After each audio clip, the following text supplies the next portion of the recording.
fishing. Something that's very much overlooked by the carp angler nowadays.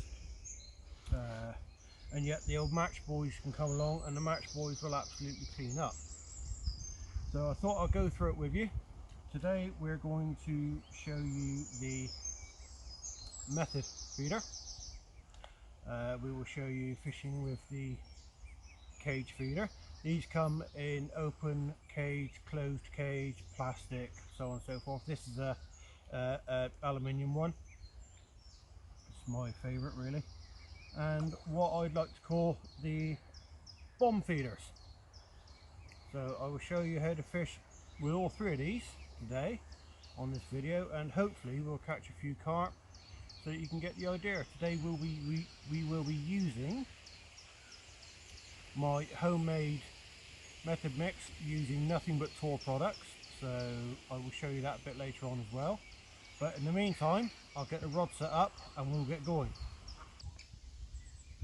Right, here we are then guys with the method feeder first off.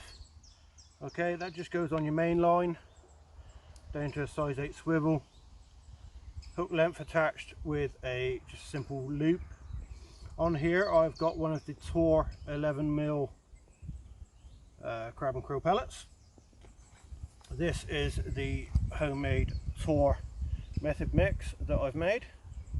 That's crushed alpha boilies, nut ore boilies, mixed pellets, squiddo stick mix, nut ore stick mix, TKP glug, and some nut ore glug as well. So all we do, this is your method feeder loading system. Okay, you just first off, all you need to do is pop your hook bait in, get some of your mix, and take your method feeder and just push it down in nice and firm. Okay, if you're casting out a long way, then yep, you really want to wedge it down, but we're only fishing a couple of rod lengths out, so then you just turn it the other way and you push this down, and there is your feeder presented with the hook bait right there. So we'll get it in the water and see if we cannot produce something.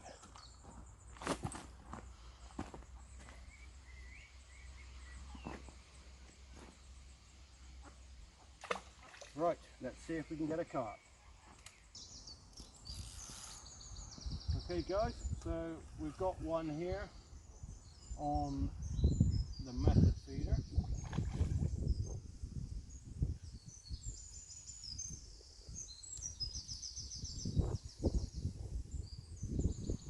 Apologise if it is a bit blowy on the mic, but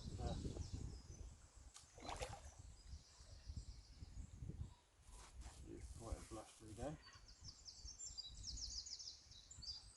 These aren't massive carp in here. They, I think the biggest is about 12.5 pound at best. But they scrap like twice the size. They really do scrap like twice the size. I was fishing here on Monday and had a beautiful zip linear and a common, of which it was about 11.5. Grab like that.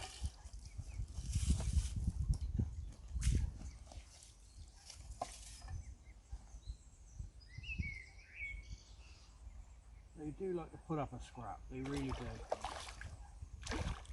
And just when you think you've got them licked, they go for another run.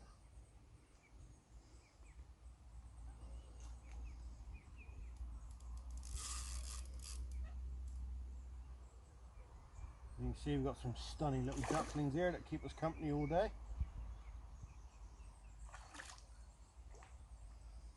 Great to see the wildlife, to be honest with you.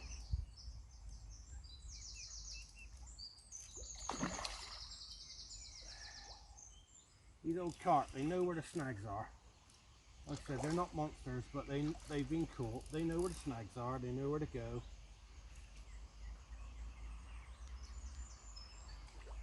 Trying his hardest to take me around the snag over to the right, but I think we've got the measure of him now. Looks like a little common. we got the measure of it. There we go. And he's in the net. Right, so we've got this little babby common. It's nothing amazing. Calm down, calm down, calm down. Nothing amazingly large, guys. Got a lot of grump in it. Calm down. We are on a mat. We also have the waistling, which is also a floating retainer. So we will have a quick ganders. I know that the net, the waistling, sorry, when it's wet is exactly 14 ounces.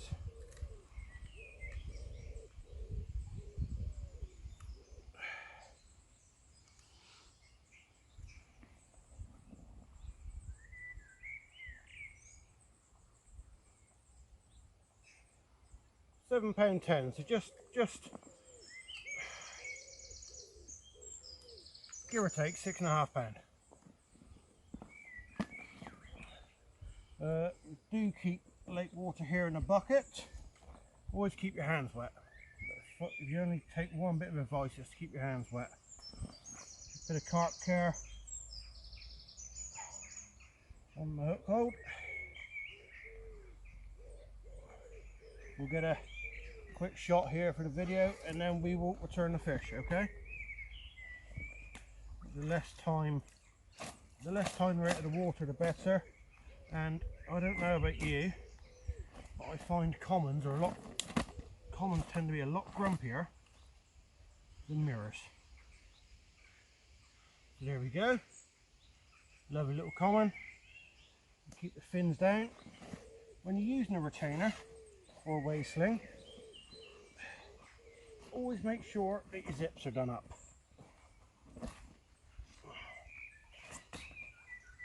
Because these commons are worse than the mirrors in my opinion. They will, if there's a gap, they'll find their way out.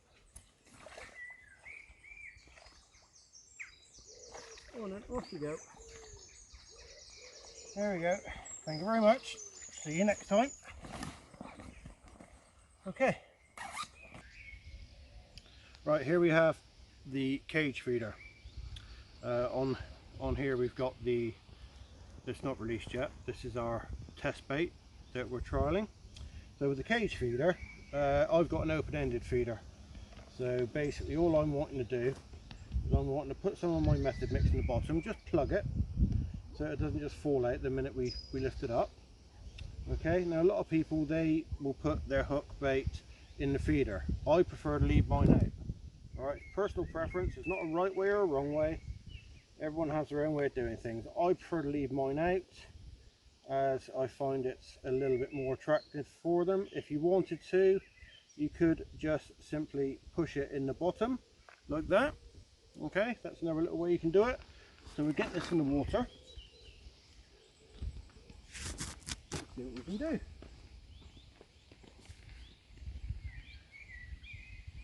I am pre-baiting the swim. I'm constantly putting my freebies in, which I've shown you before. My freebies being the new 4 crab and krill mixed pellets. But we're in the water. Let's see if we can get a carp. Alright guys, as you can tell, it is decided to lash it down with rain. And it just spat me, guys. I'm sorry about that, but I was halfway through getting a brew started and it spat the hook. So there we go. We'll try again. I'll reload. Hopefully. Right guys, fish on the cage feeder. They've mugged me off a few times, as you've seen. Cage feeder fishing is not for everybody. If you're more of a match guy, it's great fun with a bit of corn and the likes of for the bream, tench, roach, rudd, that sort of thing. Whilst I've been on the cage feeder, the water has literally been fizzing with bream, and Rudd hitting all the freebies from the cage feeder. But we've managed to sneak, from the looks of it, a little slimline common, which when you're here doing a video trying to show folk different methods on the feeder, it's quite handy. Right, fish in the net. We'll come back to you when it's on the mat. Right, so we've got this lovely little streamline common in the weigh sling right now. My hook came out nice and easy, as you'd expect. I used barbless, and I thought, why has this got a bit of mono still here? Not snapped my line. And this little common, look, it's got the hook from another angler in there. There it is. Little match angler's hook. Trouble is, match anglers come to a venue like this that has got a good head of carp. We'll get some carp care on that, look. Always think about the carp. The match angler come along thinking, oh look, yeah, great, we'll have a go at that, and they don't gear up for the carp. Another very pretty little common, and that's on the cage feeder. So we'll get that one zipped up and we'll get it back in the water. So yeah, my word of advice to anyone, whether you're match fishing or you're carp fishing, go armed with the right gear. You know, I mean, that's a little size 16 match hook. That looks like a £2 line. And who knows how long that carp's been carrying that, but I'll put it in my bag and get rid of it. But that's one of my pet hates. The other pet hate I will show you in a second once I've released this carp. I've been on this swim for a minute or two, as you know.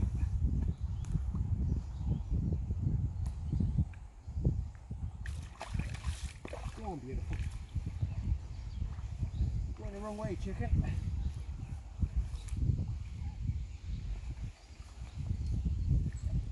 Definitely going the wrong way. Turn you around. There we go. Got there in the end. Yeah, my other pet hate. Been here for a bit. I've already picked up a load of line from anglers. Metal bottle tops, beer bottle tops.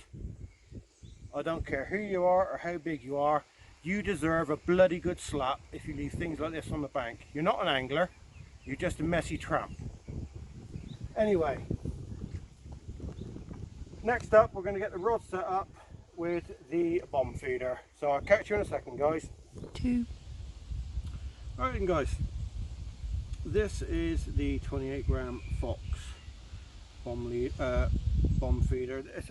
I can't remember the proper name for them, but I've always called them and always refer to them as bomb feeders. Okay, again, my little Tor 11mm pellet. So all we do is we get our mix.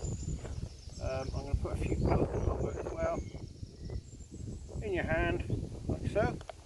Okay, stick your pellet in there, put your feeder in there,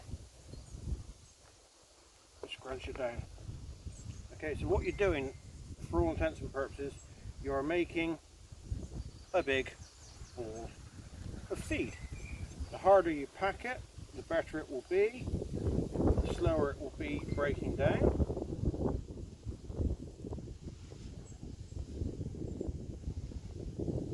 There it is. Now that is one hell of a feed for a fish. That should get us a good little feeding frenzy going on. Probably going to take a little minute to break down. We will get this in the water and we'll see how we get on. So let's see. Alright guys, so we've got one on the bomb feeder. It's not very happy, it seems. I'm not so sure that it's even a carp.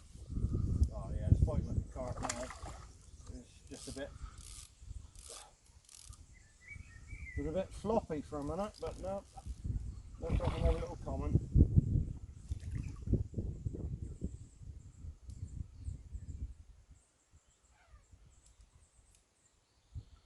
Little common on the bomb feeder.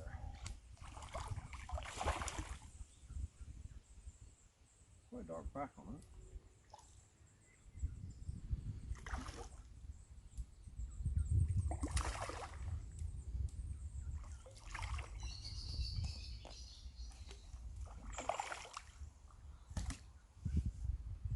I'm sure it's not had enough just yet, but we're just trying to stop it from taking in the snags.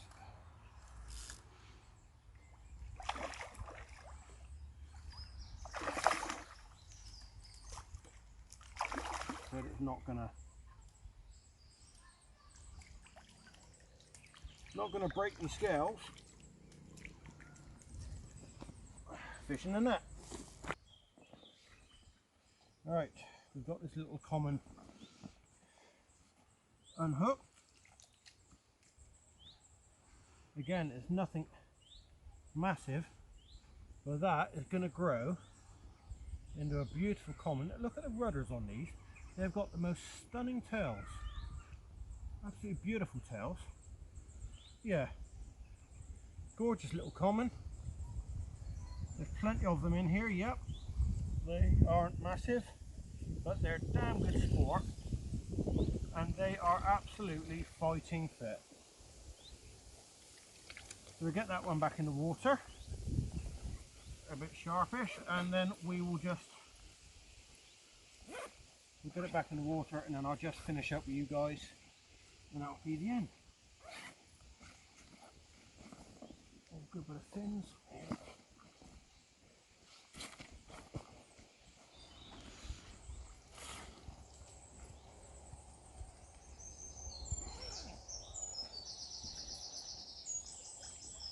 Then. Thank you very much. Great, so there we go. That is the 3 most popular methods of feeder fishing. Honestly guys, please don't dismiss the feeder fishing. Great sport can be had. Match boys have been doing it for years. There's no reason why we should not be using it to catch the carp.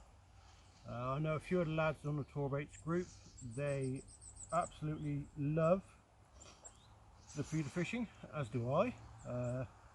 I'll be bringing all of our children out in turn feeder fishing. They enjoy it as well. It's great sport, light gear, ever so much fun. And if you want any of the 11mm pellet or the mixed pellet or any of the other Tour products, head to our website www.tourbait.co.uk. So yeah, that's it from me. All that remains for me to say is to remember guys, what goes on tour stays on tour.